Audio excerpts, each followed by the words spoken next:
Olá, eu sou Laszlo Mocciari, autor dos livros Rebreather Simplificando a Técnica e Mergulhando Fundo na Técnica, e vou apresentar hoje para vocês uma aula sobre Gradient Factors.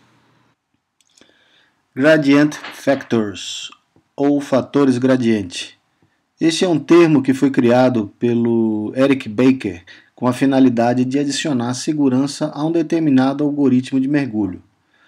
Na grande maioria das vezes, o algoritmo empregado é o Bowman ZHL16, que foi amplamente estudado pelo seu idealizador e que abriu o seu código-fonte ao público, que, por sua vez, tem possibilitado que mentes brilhantes e curiosos continuem com correções que foram incorporadas nas suas versões revisadas posteriormente. A compreensão do que é o Gradient Factor tem gerado dúvidas na classe de mergulhadores, assim como escolher os melhores limites tem gerado também dúvidas não apenas nos mergulhadores, como também na classe pesquisadora científica. Essa apresentação tem como objetivo explicar o que é o Gradient Factor, bem como tentar mostrar, à luz dos conhecimentos atuais, os melhores valores a serem selecionados. Mesmo seguindo as tabelas e algoritmos de mergulho à risca, ainda assim existe uma possibilidade de se ter a doença descompressiva. A incidência de doença descompressiva em mergulhadores recreativos, segundo a Dan em 2006, é de 3,6 para cada 10 mil.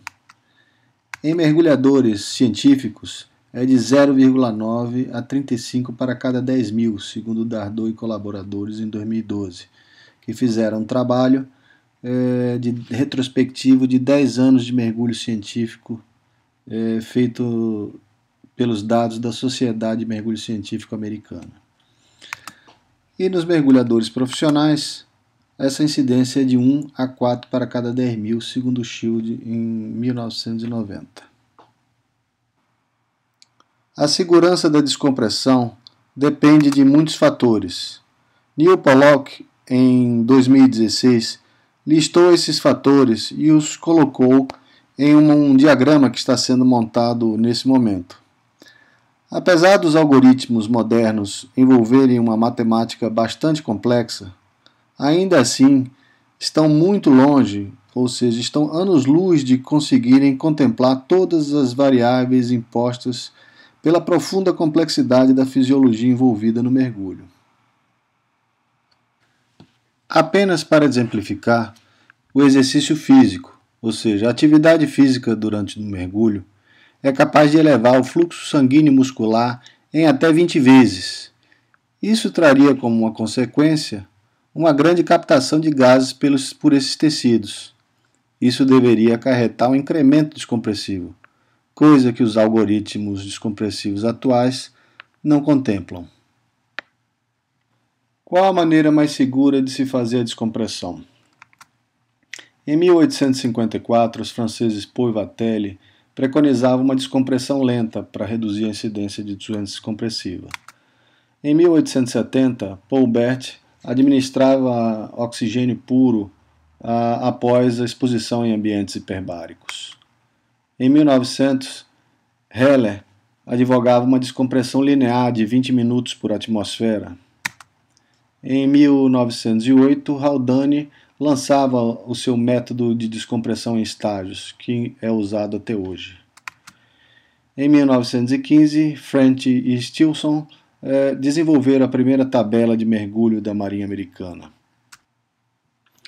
Desde que essa tabela foi concebida, passou por diversas revisões, sendo que a última foi publicada no US Navy Diving Manual em 2008. Com o crescimento das franquias de cursos de mergulho nas décadas de 70 e 80, sentiu-se a necessidade da criação de tabelas adaptadas ao mergulho recreacional. Em 1983, o Dr. Reynold Roger desenvolveu uma tabela para a PADI, com limites conservadores, e desde então as diversas franquias correram para o desenvolvimento de tabelas adaptadas a esse tipo de mergulho.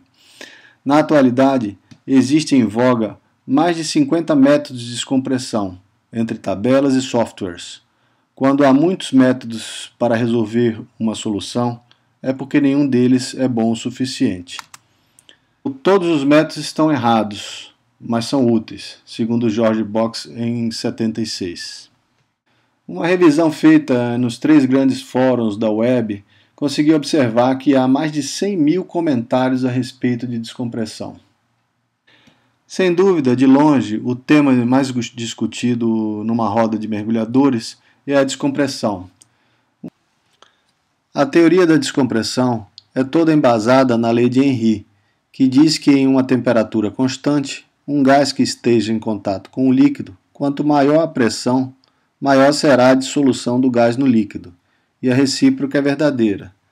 Nesse primeiro sistema, nós temos um gás em contato com o líquido, a 1 atmosfera, e ele está em equilíbrio com o líquido. Ao aumentarmos a pressão, esse gás se dissolverá mais no líquido, até atingir o ponto de equilíbrio. Ao se reduzir a pressão desse sistema, o líquido entrará num estado de supersaturação, que poderá gerar 3 cenários. No primeiro, o gás se desprenderia do líquido sem gerar bolhas. No segundo, poderia gerar bolhas bem pequenas que, se fossem no tecido humano e não causassem sintomas, seriam chamadas de bolhas silenciosas. E no terceiro, se fossem bolhas maiores e causassem sintomas, seriam chamadas simplesmente de bolhas. O deslocamento dos gases dos pulmões para os tecidos e vice-versa depende do gradiente de pressão parcial. Por convenção, o termo de pressão parcial normalmente é atribuído à fase livre ou fase gasosa, enquanto o termo de tensão é atribuído à fase de gás dissolvido. Entretanto, alguns estudiosos os usam indiscriminadamente. O conceito de tensão de um gás em solução pode ser confuso, uma vez que ele não exerce uma pressão hidrostática como na fase gasosa. Em solução, as moléculas do gás não estão livres para se movimentar como na fase gasosa. As forças que mantêm o gás em solução são as mesmas forças que mantêm qualquer soluto, seja ele sólido, líquido ou gasoso. Difusão. Todas as moléculas do organismo, sejam proteínas, íons, água ou mesmo gases, estão em contínuo movimento e cada partícula segue o seu próprio curso. Esse movimento contínuo de moléculas é denominado de difusão. Os gases dissolvidos nos líquidos passam de um compartimento para outro pelo processo de difusão simples, que é um movimento cinético molecular através de pertuitos nas membranas biológicas ou espaços intermoleculares. Cada molécula se comporta de uma maneira própria do ponto de vista de difusão, sendo que há moléculas que se difundem mais rapidamente e outras menos. Lei de Graham.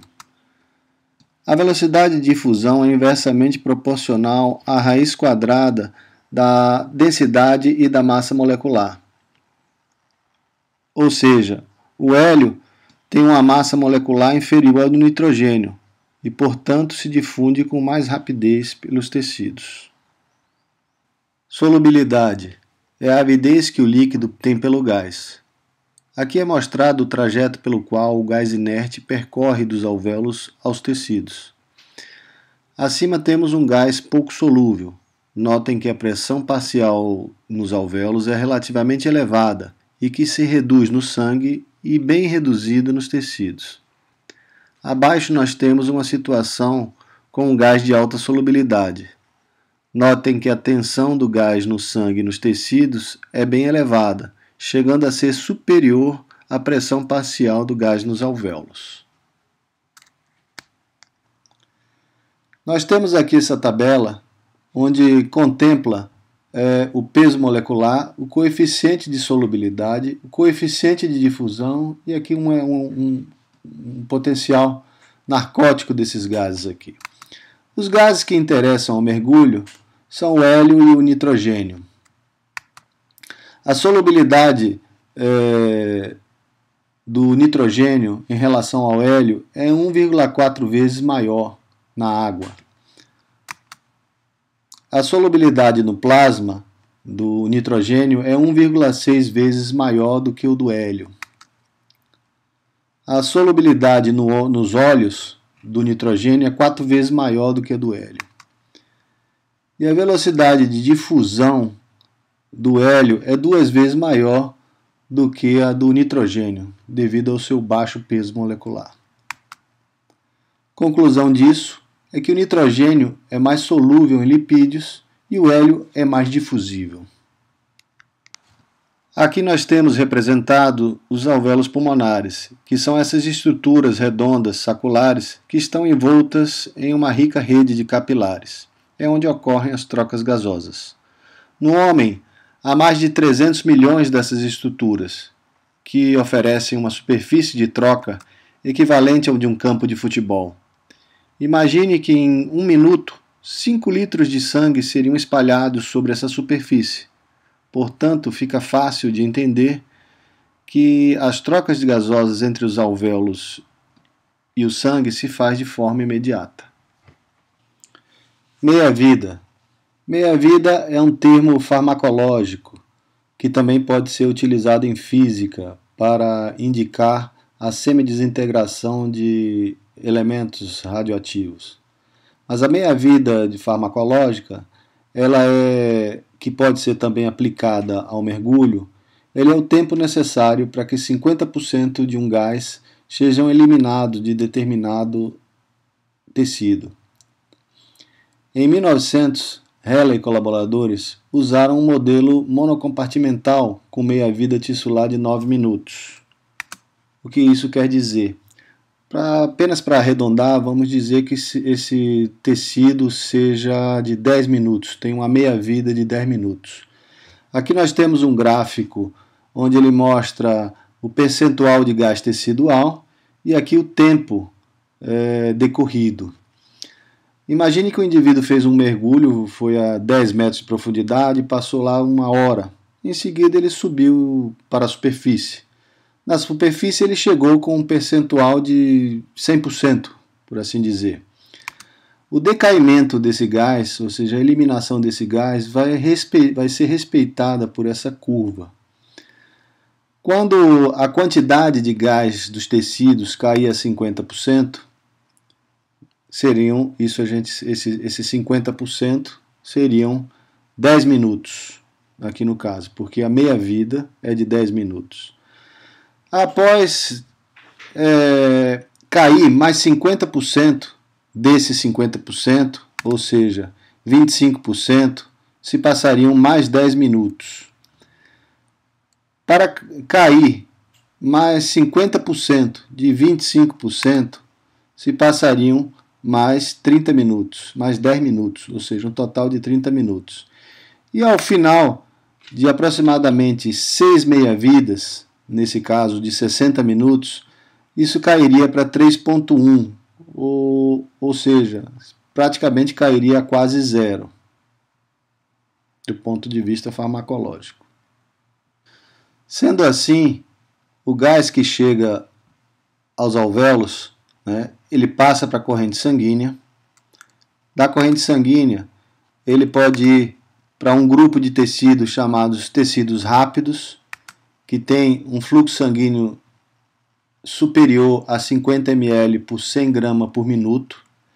Ele pode ir também para tecidos chamados moderados, que tem um fluxo sanguíneo entre 50 e 3 ml por 100 gramas por minuto. Esses tecidos seriam tecido muscular e tecido gorduroso.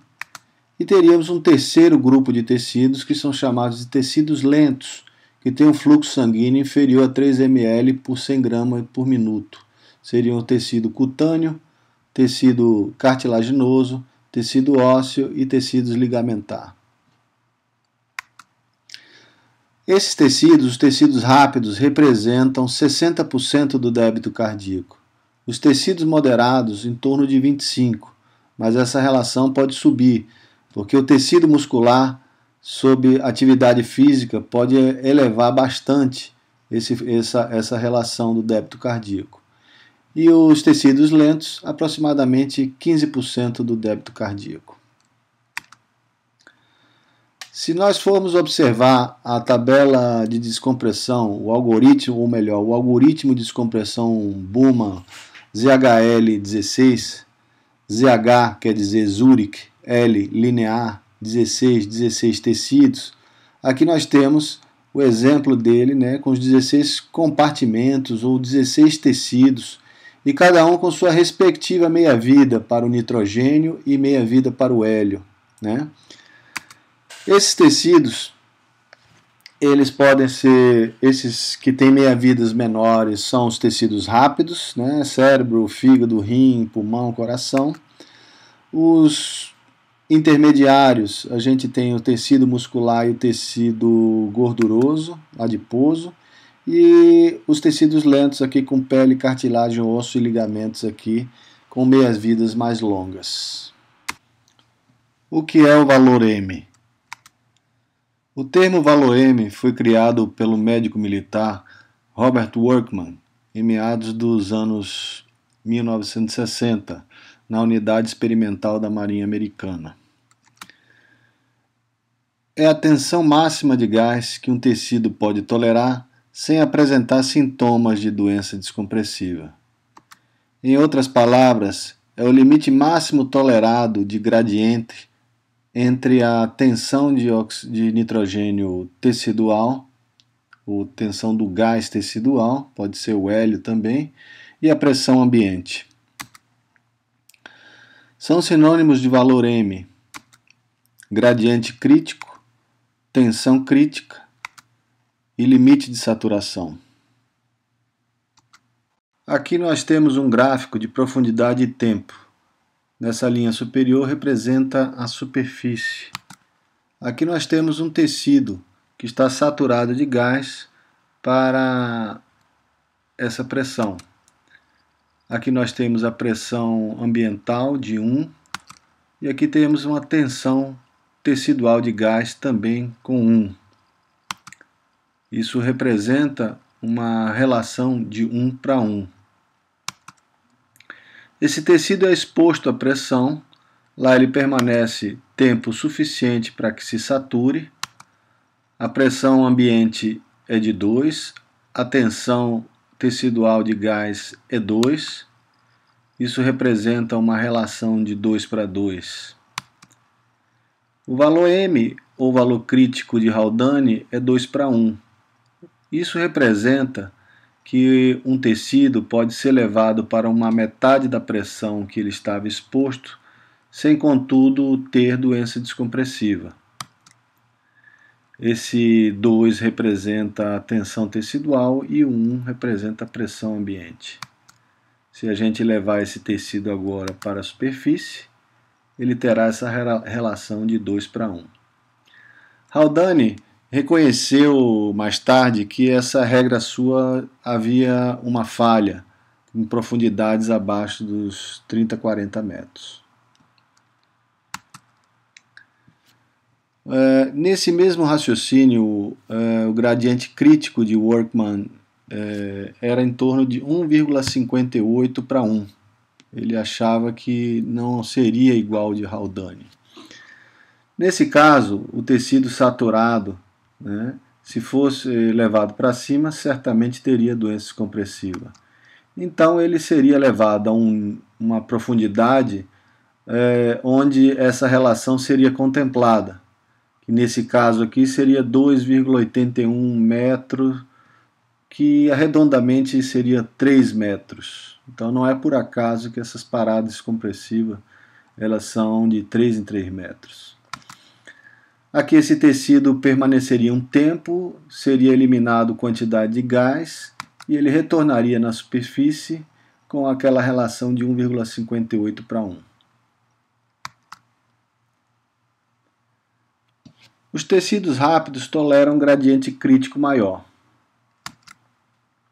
Aqui nós temos compartimentos de valor M do algoritmo de Bumans e HL16. Esse algoritmo já foi apresentado anteriormente.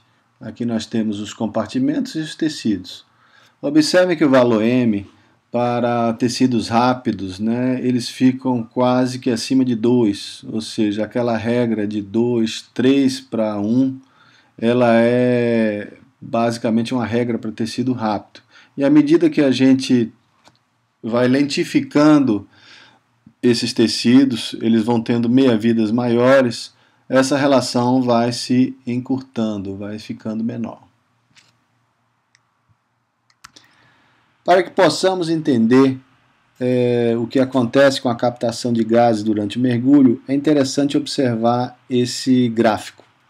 É um gráfico que a gente tem aqui embaixo a pressão ambiente, ou a profundidade, né? E aqui nós temos a tensão de gás nos tecidos. Fica fácil perceber que se a gente aumenta a pressão ambiente, a gente também vai aumentar a tensão de gás no tecido.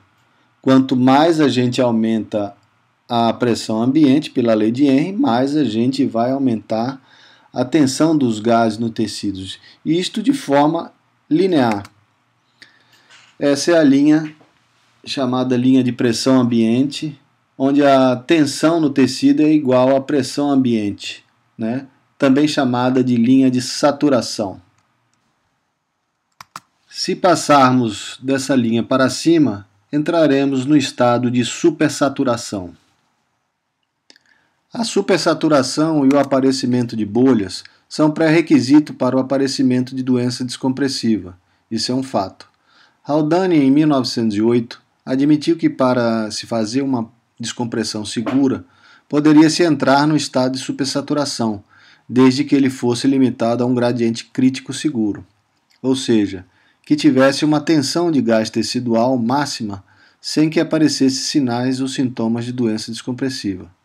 O gradiente crítico proposto por Haldane foi aquele exposto em slides anterior, de 2 para 1.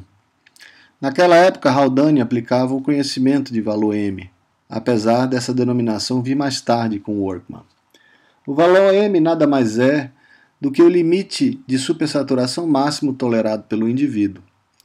A busca do valor M ideal deveria ser fruto de extensas pesquisas em humanos. No entanto, tendo se passado mais de 100 anos da tabela de Haldane, o valor M ainda é arbitrado, ou seja, não há uma base sólida que sustente o valor, apesar de ter sido bastante estudado ao longo desses anos. Workman, como mostrado no slide anterior, reduziu esse gradiente crítico de Haldane para 1,58 para 1, que seria mais seguro, e que foram incorporadas às tabelas de descompressão da Marinha Americana da época. Mais tarde, Bowman desenvolveu outro valor M, que for um pouco mais conservador e mais seguro do que o valor M de Workman. Agora vamos simular um mergulho.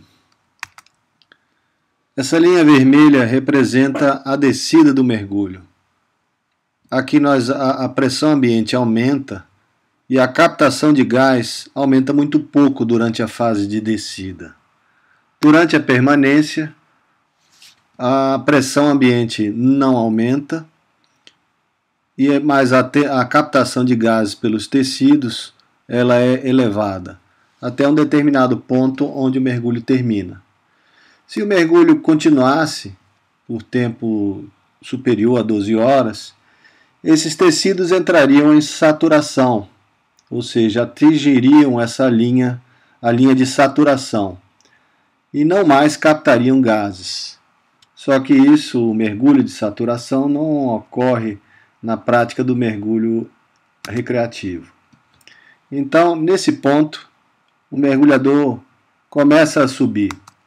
No que ele sobe, ele cruza a linha de saturação e entra num estado de supersaturação, até um determinado limite, né, determinado pelo valor M.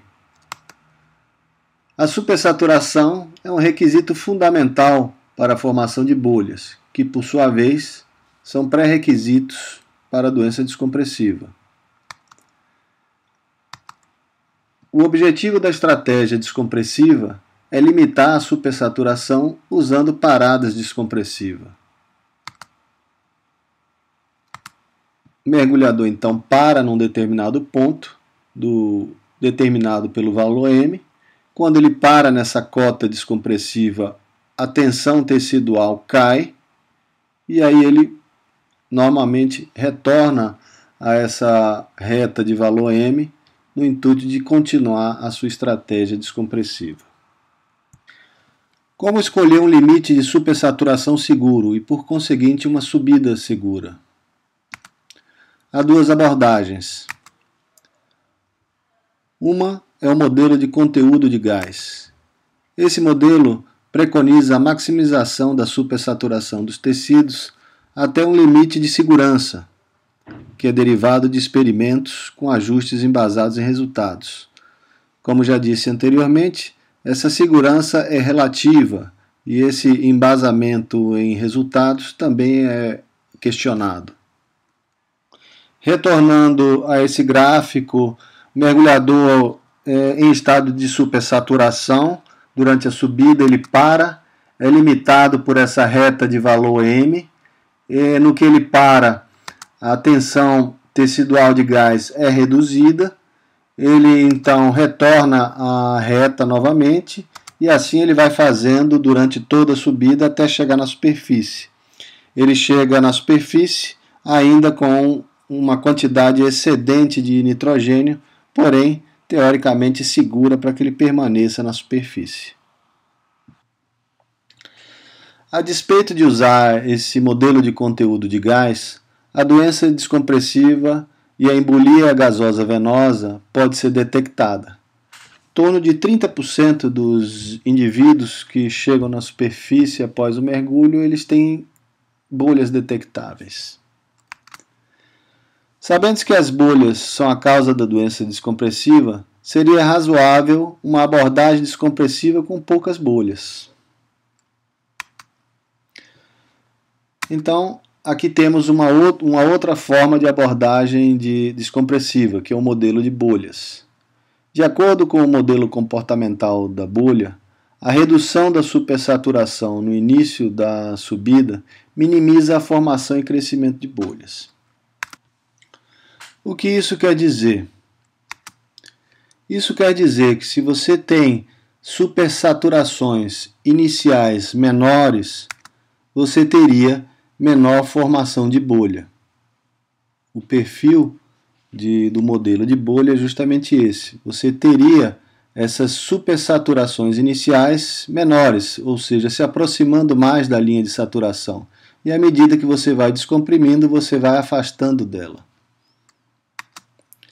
Os modelos de bolha advogam supersaturações iniciais menores, e isso evitaria a formação de bolhas. Isso nada menos é do que paradas profundas. O ictiólogo Richard Pye, um dos pioneiros na captura de peixes em águas profundas, observou que após alguns mergulhos sentia-se excessivamente cansado. Notou também que posteriormente a algumas subidas em que fazia uma parada profunda, na metade do caminho para esvaziar a bexiga natatória dos seus exemplares, não sentia o mesmo cansaço. A partir de então, passou a adotar esse procedimento em todos os mergulhos. Posteriormente, Rios foi um dos pioneiros e defensores da parada profunda. Ele notou inicialmente que mergulhadores pescadores de pérolas de Brume, na ilha de Thursday, na Austrália, suportavam relativamente bem a doença descompressiva severa. Eles inventaram seus próprios meios de descompressão, sendo que o segredo para o sucesso parecia estar na adição empírica das primeiras paradas profundas. Em seguida, Wink e Yount lançaram os seus modelos baseados em paradas profundas, o RGBM em 1990 e o VPM em 1999. O que é a parada profunda? Segundo Denoble, para a maioria dos que praticam a parada profunda, é uma parada durante a subida adicionada pelos mergulhadores ao algoritmo utilizado. Já existem computadores que incorporam essas paradas nos seus algoritmos, embora nenhum desses algoritmos ou a prática de paradas profundas tenham sido totalmente validados até o momento. A parada profunda, aqui nós temos dois perfis. O perfil em vermelho é o perfil de parada rasa e o perfil em azul é o mesmo perfil, só que em parada profunda. Observem que aqui ele adicionou a esse outro perfil paradas profundas. Por que usar as paradas profundas? O modelo de conteúdo de gás ele gera bolhas, né? 30% deles são detectáveis ao Doppler. As bolhas causam doença descompressiva, isso é um fato. Por que esperar que as bolhas apareçam para eliminar o gás dissolvido dos tecidos? Não seria melhor que esse gás fosse eliminado sem a necessidade de aparecer bolhas? É melhor tratar a bolha ou preveni-la? Alessandro Morrone, em 2000, em um estudo da DAN Europa, com 1.418 mergulhos, realizando o perfil de mergulho a 20 metros com 60 minutos de fundo, com dois tipos de descompressão, um de parada rasa e outro de parada profunda. Ele observou o seguinte score. Aqui nós temos o grau de bolhas e em vermelho nós temos aqui o perfil de mergulho com parada rasa e aqui em azul o perfil de mergulho com parada profunda. Podemos observar que no mergulho de perfil de parada rasa o score de bolhas é maior do que no perfil de parada profunda. A DAN, em 2003, com 181 mergulhos de paradas profundas, observou menos bolhas. A NAU, em 2003, introduziu a parada profunda nas suas tabelas de mergulho. Paradas profundas, a partir de então, foi praticamente um rito e foi difundido pelos 5 continentes como uma verdade absoluta. Até o momento não há nenhuma evidência de que suporte que o modelo de bolhas, ou seja, de parada profunda, seja superior. Estudo em humanos tem apontado o contrário. Quando se introduz paradas profundas em mergulhos não descompressivos, os estudos são conflitantes. Quando essas paradas são introduzidas em mergulhos com paradas, os estudos têm mostrado que não há benefício e pode haver até prejuízo. A Marinha Francesa, com Blateau e colaboradores, fez um estudo com um modelo de conteúdo de gás que foi comparado com 3 perfis de modelo de bolha. Ou seja, um perfil de parada rasa foi comparado com 3 perfis de paradas profundas, em mergulhos com ar entre 50 e 60 metros. Foram avaliadas bolhas venosas através do Doppler transtorácico. Nenhum dos 3 perfis com paradas profundas foi superior. Um deles foi até inferior, inclusive com um caso de doença descompressiva. Lubrovic e colaboradores também usou o VPM em 21 mergulhos e observou, através do Doppler transtorácico, que bolhas venosas e arterial representavam 42%. A média do modelo de conteúdo de gás é em torno de 30%, ou seja, de parada rasa. Esse estudo não foi comparativo, apenas mostrou que o modelo de bolha também produz bolhas, não deixa de produzir as bolhas. Existe um trabalho também feito por Gert na Marinha Americana em 2007, no Centro de Pesquisa Experimental da Marinha Americana, onde foram testados 390 mergulhadores a 51,8 metros durante 27,2 minutos com ar. Foram 2 grupos, um de parada rasa, que usou esse algoritmo de Tallman, e um outro que usou um modelo de bolha, de parada profunda. Eles tiveram cuidado desses 2 perfis ter o mesmo tempo total de mergulho, né? Apenas o que diferia esses perfis era o tipo de parada profunda, aqui em azul, e aqui de parada rasa, ou seja, o desenho descompressivo. Eles estavam atrás, estavam em busca de qual o melhor desenho para descompressão. Aqui ambos os grupos usavam o mesmo tempo de descompressão. As paradas rasas foram 192 mergulhos e houve 3 casos de doença descompressiva, ou seja, 1,6%. Nos de parada profunda foram 189 mergulhos, houve 11 casos de doença descompressiva, com 5,5% de incidência.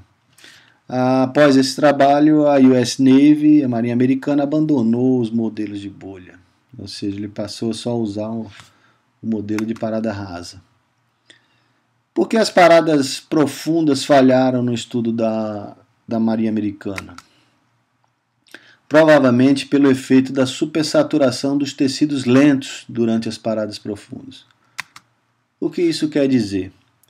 Para que a gente possa compreender melhor isso, eu vou mostrar aqui um mapa de calor de um mergulho. Aqui nós temos um mergulho, né, a 51 metros, durante 30 minutos, mais ou menos 27 minutos, e existe esse perfil descompressivo. Esse perfil descompressivo gera esse mapa de calor aqui embaixo. O que é esse mapa de calor? Aqui nós temos, se a gente for observar essas linhas daqui, são os 16 tecidos de Bowman, tá? Aqui em cima são os tecidos rápidos e aqui embaixo são os tecidos lentos. Esses tecidos, essas cores, né, o preto, por exemplo, ele representa o tecido em equilíbrio com a pressão ambiente, ou seja, não há troca de gasosa. Aqui o azul, né, azul, quanto mais claro ele é, maior é a captação de gases pelos tecidos. À medida que ele vai passando para o azul escuro, reduz a captação, o lilás, a captação é bem menor e o preto é em equilíbrio. Quando ele passa para o verde, ele começa a entrar em supersaturação, que ela aumenta à medida que ele vai para o amarelo e aumenta à medida que ele vai para o vermelho e branco, né? Aqui na descida a gente pode observar que os tecidos começam a captar, tanto os tecidos rápidos quanto lentos começam a captar gás. Durante a permanência, os tecidos rápidos entram em supersaturação, em saturação, né? Os tecidos moderados começam a captar menos gás e os tecidos lentos continuam a captar bastante gás. Assim. Aqui é o início da subida, a primeira parada descompressiva, o indivíduo começa a subir, começa a entrar em estado de supersaturação. Na primeira parada, ele aqui está em amarelo, meio vermelhado, aqui um pouco alaranjado, né? Indicando que esses tecidos rápidos daqui eles estão supersaturados e estão começando a desaturar. Ele para nessa primeira parada, o tempo passa, começa a desaturar, ele vai para outra segunda parada aqui, esse tracinho, isso aqui seria a segunda parada. Ele também entra novamente em supersaturação, começa a desaturar um pouquinho, entra na terceira parada, aumenta esse status de supersaturação desses tecidos, depois começa a declinar, e aí ele entra também na última parada aqui, entra no estado de supersaturação, e aí à medida que ele vai passando o tempo na última parada, ele vai se desaturando. Quando ele chega na superfície, ele entra novamente em estado de supersaturação, e aí ao longo do tempo de permanência na superfície vai se desaturar. Aqui seria a superfície. Mapa de calor do estudo da Marinha Americana. Acima nós temos o perfil de mergulho com paradas profundas, que teve 5% de doença descompressiva, e abaixo temos o perfil de mergulho com parada rasa, com 1,6% de doença descompressiva. Nesse perfil de parada profunda, nós podemos observar que o perfil de gases nas paradas profundas é relativamente baixo, mas ao chegar na parada rasa, de 3 metros e na superfície, o status de gás é relativamente elevado dos tecidos moderados e lentos. Na parada profunda, os mergulhadores, ao chegarem na primeira parada, têm um status relativamente elevado de gás no tecido rápido, que rapidamente se dissipa. Na última parada dos 3 metros, tem um score de gás relativamente baixo, assim também como chega na superfície quando comparado com o perfil de parada profunda. Por que isso ocorre? Se observarmos aqui durante a descompressão, ainda assim os tecidos moderados e lentos também captam gases. E nesse perfil de parada profunda, a captação de gás é visivelmente maior do que no perfil de mergulho raso, com parada rasa. esse gás captado ele vai ser eliminado nessas paradas rasas e na superfície. E isso explica porque temos esse score de gases mais pronunciado nos mergulhos de parada profunda do que no de parada rasa. Voltamos ao nosso gráfico de pressão ambiente versus tensão de gás nos tecidos. A gente sabe que quando nos aproximamos da linha de saturação é mais seguro, e quando nos afastamos da linha de saturação se torna mais perigoso. Se nós fizermos uma graduação de 0 a 100% entre a linha de saturação e o valor M de Buma, isso na primeira parada de descompressão, isso é chamado de ajuste baixo do gradient factor. Da mesma forma, pode ser feito também na superfície. Isso é chamado de gradient factor alto. Se passarmos uma linha, por exemplo, aqui no 30% e aqui no 70%, nós teremos essa reta que representa o gradient factor de 30-70. O indivíduo faz um mergulho, ele inicia a subida e para na primeira parada de descompressão, que ele vai estar com esse status de saturação de 30% do valor M de Buma. Ele faz a subida, as suas paradas descompressivas, chega com um status de gás equivalente a 70% do valor M de Buma. Isso quer dizer o 30-70. Paradas rasas ou modelo de conteúdo de gás. Essas paradas, elas se distanciam, o gradient factor baixo se distancia da linha de saturação. Eles ficam relativamente longe dessa linha de saturação. E isso é que caracteriza o perfil de mergulho com paradas rasas. Aqui a gente tem um 50-50, aqui nós teríamos um 50-80, aqui nós teríamos um 80-20. Notem que todos esses perfis praticamente ficam longe da linha de saturação, né? E os perfis de parada profunda, eles se caracterizam pois a primeira parada fica próximo o gradient factor baixo fica próximo da linha de saturação. Então, nós teríamos esse 30-70, que é um perfil muito usado no default dos computadores, mas ele tem um forte componente de parada profunda. Nós temos o 25-85, que equivale ao VPMB mais 4.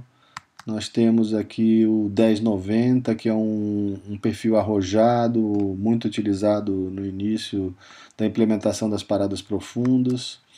Nós temos também o 20-20, que também é um perfil de parada profunda, mas que é um fator de tecido muito conservador de paradas rasas, né? Qual o valor do gradient factor de ajuste baixo no qual se considera uma parada profunda, né?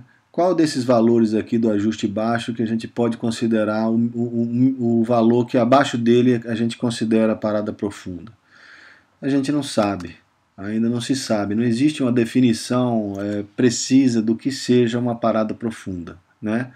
Talvez abaixo de 50% a gente já possa caracterizar uma parada profunda, mas isso não é estabelecido. Aqui nós temos dois perfis de mergulho, né? Acima nós temos um mergulho a 52 metros por 30 minutos no circuito aberto usando ar. E nesses dois perfis tem o mesmo tempo de mergulho, né, o tempo total de mergulho, runtime. Aqui num perfil de parada rasa, um gradient factor de 70-90, a gente observa esses status de gases aqui, o indivíduo chega na superfície com a cor laranja aqui do status de gás. Se for usar um VPM, ele consegue eliminar gases satisfatoriamente dos tecidos rápidos e moderados, mas contudo a captação de gás dos tecidos lentos e moderados faz com que ele chegue com um status relativamente elevado de gás ao chegar na superfície. Aqui temos outro perfil de mergulho de 72 metros por 20 minutos, usando um rebreather, com diluente de 10,50, set point de 1,2 de PO2, e ambos os perfis têm o mesmo tempo total de 100 minutos. Aqui foi usado um Gradient Factor 6080, que é um perfil de mergulho raso. Existe esse score de gases aqui, o mergulhador chega na superfície com mais ou menos laranja. Aqui ele usou, para esse outro perfil, usou um VPM-BE mais 3, que também teve um score de gás muito parecido, mas devido às paradas profundas houve captação de tecidos lentos e moderado, e ele chegou na superfície com um score de gás pior do que o da parada rasa. Aqui a gente tem um perfil de mergulho raso, da 15 metros de profundidade, né? Essa profundidade, o gradient factor alto, ele praticamente não funciona, né? Ele só o da parada rasa. Então foi um gradient factor de 80 minutos e aqui usamos um VPM-B mais 4, também ambos perfis com o mesmo tempo total de mergulho, e aqui a gente chegou mais ou menos com status na superfície muito parecido, tá? Outro perfil de mergulho raso de 25 minutos durante mais ou menos 1 hora, onde tem um perfil raso, aqui tem um gradient factor de 50-70 com 160 minutos, e aqui um VPM-BE mais 4 também com 160 minutos. A gente observa também aqui que teve 2 paradas descompressivas, chegou com status relativamente baixo na superfície, aqui também o outro também que chegou com um status muito parecido. O que a gente pode concluir que nesses perfis de mergulho raso, o gradient factor de parada rasa ou o VPM-BE mais 4 não tem muita diferença, né? Eles se comportam de forma muito parecida. Aqui, nesse quadro, eu disponho a minha casuística de doença descompressiva que eu presenciei no período de 2010 a 2015. Né? Foram 6 casos de doença compressiva, todas elas do tipo 1, né? E usando algoritmos, mergulhos profundos e usando algoritmos de perfil de mergulho com parada profunda, todos eles, aqui um 2585, que equivale mais ou menos ao VPM-B mais 4, aqui também, aqui um perfil arrojado de 1090, aqui 1025, aqui RGBM com 3 de conservadorismo aqui também, tá? E vamos analisar essas doenças descompressivas. A gente aqui, por exemplo, nesse caso 1 foi um mergulho de 43 metros durante 60 minutos. O perfil descompressivo usado foi esse 2585 com 177 minutos. E houve um agravante que foi durante atividade física e retenção de CO2. Foi usado um rebreather, ar de diluente, set point de 1.2. Então, nesse perfil, a gente pode observar que o mergulhador chegou na superfície com um certo status de gases aqui, que se ele usasse um VPM-B mais 4, que é muito parecido, também chegaria com o mesmo status. Se ele usasse um Bullman Plenum, ele chegaria com um status pior de gás na superfície, supersaturação desses tecidos, tá? Que não seria tão problemático. E se usasse um 3070, né, teria um tempo a mais de descompressão e chegaria com um status de gases talvez um pouco inferior do que o 2585. Se ele usasse um 5060, teria um pouco a mais de tempo também, e ele chegaria com status, um score de gás bem menor do que o 2585, que foi o que apresentou doença descompressiva. Aqui temos um outro perfil de mergulho com rebreather, diluente 1050, set point de 1.3 no mergulho de 82 metros durante 20 minutos. Tá? Também foi utilizado o 2585, tempo total de mergulho. E aqui a gente está esse score de gás aqui, laranja para vermelho aqui, né? Teve também atividade física implicada nesse mergulho. Tá? Se usasse um VPM-B mais 4, o tempo de descompressão seria muito parecido, o score de gasoso parece que estaria um pouco pior quando chegar na superfície. Tá? Um Bullman 100% pleno teria 74 de tempo de descompressão e o score de gás seria pior, né, do que o 2585. Se usássemos um 3070, o tempo de descompressão seria mais ou menos um pouco maior, algo em torno de 12 minutos a mais, mas o score gasoso me parece um pouco melhor do que o outro. Se fosse um 5060, teria aí um pouco mais de tempo e o score gasoso parece que seria bem melhor ao chegar na superfície. Terceiro caso, um mergulho de 140 metros, também usou mistura de acho que foi 760, tá? 7 point de 1.3, mergulhador teve também retenção de CO2 e usou esse perfil daqui, 1090, com 241 minutos de fundo, chegou com esse score de gás aqui, o mergulhador apresentou doença compressiva umas 3 horas depois, dor no joelho, né? Se ele usasse o VPMB mais 4, chegaria com um score pior de gases nessa profundidade. Se usasse um Bullman, chegaria com um score de gás muito parecido com o VPMB mais 4. Se usasse um 3070, o tempo de descompressão seria um pouco maior também, só que um pouco maior do que o 1090, só que parece que chegaria com um score de gases muito parecido ou talvez melhor. Se usasse um 1060, chegaria com um score de gases visivelmente menor do que o 1090. 180 metros de profundidade, 20 minutos, trimix 580, 7 point de 1.3, tempo total de mergulho 447 minutos. Se usasse um ZHL com gradient factor de 50-70, chegaria com um score de gases relativamente baixo. Se usasse um VPMB mais 4, o score de gases certamente não seria tão bom. Conclusão: não existe verdade absoluta. Tudo que foi exposto nessa palestra parece bastante coerente, assim como as paradas profundas foram no passado e que agora estão sendo questionadas. Não deposite toda a sua confiança em um algoritmo de mergulho. Tenha sempre em mente a possibilidade de que ele pode falhar e que você pode vir a ter doença descompressiva. Confie no algoritmo desconfiando. Modelos de conteúdo de gás, paradas rasas, parecem ser melhor. Ainda temos poucos estudos, tanto com paradas profundas quanto rasas. Com tão poucos trabalhos, fica difícil se afirmar categoricamente qual tipo de parada seja melhor. O que temos no momento é apenas uma tendência. Tendência esta que fala a favor das paradas rasas.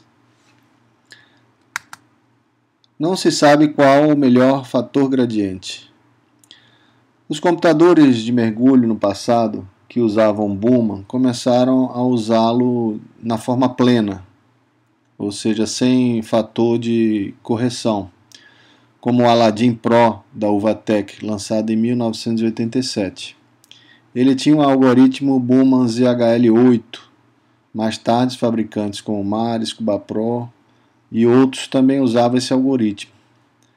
Eram computadores feitos para o mergulho recreativo. O VR da VR Technology foi lançado em 1998. Usava já o ZHL16, adaptados com paradas profundas, que era igual ao usado no software ProPlanner. O X1 foi lançado em 2007 e tinha um algoritmo inicialmente RGBM. Mais tarde foi incorporado o VPMB e o computador poderia usar os dois softwares e o mergulhador poderia optar por qual ele preferiria. O Shearwater Pursuit foi lançado em 2005 e já incorporava o Gradient Factor, né? Era do tipo parada profunda, que era o 3085. Esse 3085 ficou em voga até 2014, mais ou menos, se não me engano. A partir de então, foi adotado o 3070. Talvez um pequeno componente de parada profunda seja benéfico. Dizer que as paradas profundas são totalmente ruins pode ser uma inverdade. Ela ainda está presente nos algoritmos contemporâneos como o 3070, que ele tem um forte componente de parada profunda. E de certa forma, vem dando certo. Acredito que os algoritmos no futuro venham ser algo híbrido entre paradas profundas e rasas. Possivelmente o Gradient Factor 50-70 seja implementado nos default dos computadores e atualização de softwares futuros. O que eu faço?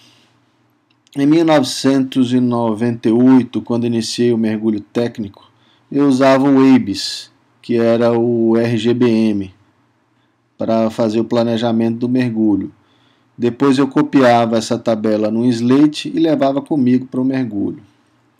Em seguida usei o VR3 com ZHL16 adaptados com paradas profundas, tipo ProPlanner, como já disse.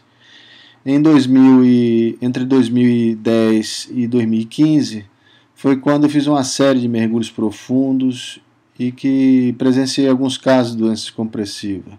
A maioria delas usando o Gradient Factor de 30-85 e o GAP, que é o RGBM.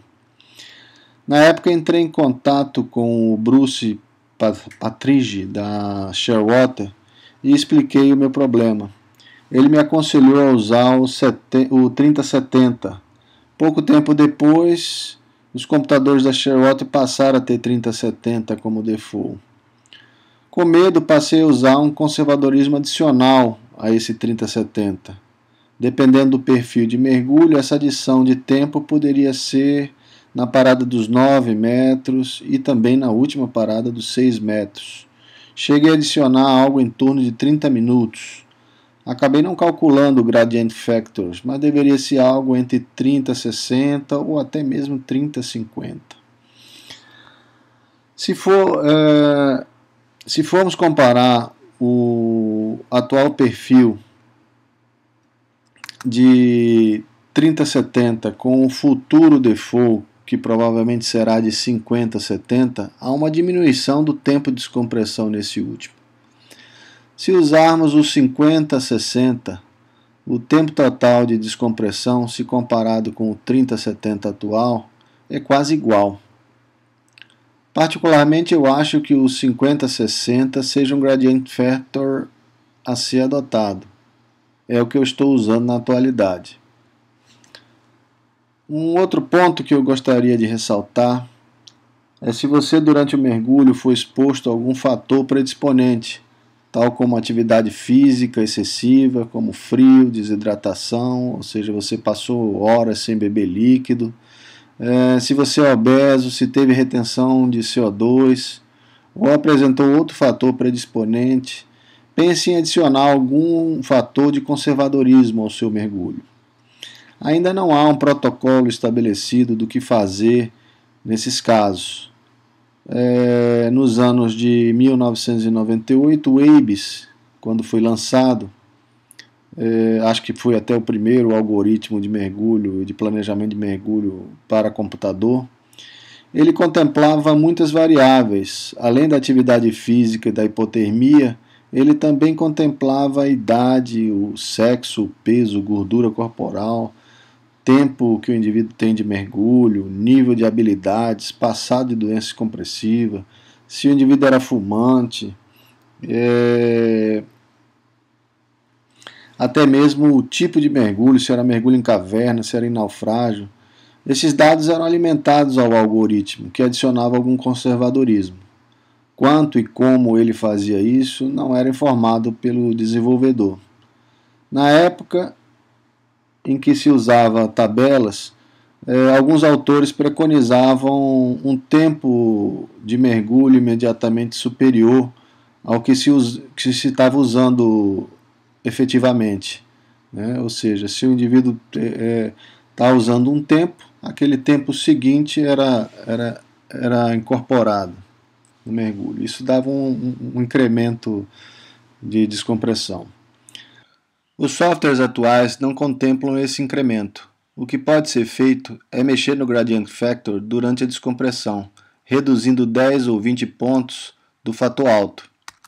Ou seja, se nós temos aqui um gradient factor de 50, 70, se baixarmos esse fator alto em 10 ou 20 pontos, teremos respectivamente os gradient factor de 50 e 60 e 50 e 50. Com isso, conseguiríamos adicionar algum conservadorismo a esse nosso mergulho. Nos mergulhos profundos, não adicione tempo a mais de segurança nas paradas profundas, pois haverá uma captação excessiva de gás durante essas paradas que será penalizado nas paradas rasas, podendo até mesmo dobrar o tempo total de descompressão. Outro aspecto a ser considerado é de não perder tempo nas paradas profundas. Fique ligado no computador. Assim que for liberado uma parada, suba imediatamente para a parada subsequente. Apenas para exemplificar, num mergulho extremo na qual a primeira parada seja 90 metros, 1 minuto a mais nessa parada pode representar 15 minutos a mais no tempo total de descompressão. Portanto, fique ligado no computador. Assim que ele liberar, suba imediatamente para a parada subsequente. Não perca tempo. Se levar também 2 computadores, assegure de que eles estejam usando o mesmo algoritmo e mesmo gradient factor. Caso contrário, um deles vai fazer com que você gaste mais tempo na parada profunda. E isso também vai penalizar você nas paradas rasas. O seu dupla também pode estar com um algoritmo diferente, assim como o gradient factor também diferente. Isso fará com que vocês fiquem distantes durante a descompressão ou que um acabe a descompressão antes do outro. Se tiver que socorrer o outro, poderá ocorrer omissão da descompressão, obrigando o computador a recalcular a descompressão, podendo penalizá-lo com um tempo a mais ou até mesmo aparecer uma doença descompressiva na água. Para finalizar, gostaria de dizer que a descompressão é uma verdadeira caixa de Pandora. Apenas para ilustrar, essa é uma história da mitologia grega tirada do mito da criação de Pandora, que foi a primeira mulher criada por Zeus. Essa caixa foi dada a Pandora, que abriu, deixando que todos os males saíssem para o mundo, exceto a esperança. Esses males podem ser representados pela doença descompressiva e a esperança, que no contexto da época era considerado um mal, pois remetia a um futuro sombrio, fica no nosso contexto depositada de que um dia consigamos contemplar todas as variáveis implicadas na descompressão, para que possamos ter um algoritmo definitivamente seguro. Essa foi a mensagem que eu gostaria de passar para vocês. Espero que tenham gostado. Caso tenham dúvidas, poderão me enviar um e-mail para esse e-mail que está aparecendo embaixo da tela, que eu teria o maior prazer em tirá-las. Críticas e sugestões serão bem-vindos. Obrigado pela atenção. Até uma próxima videopalestra. Muito obrigado.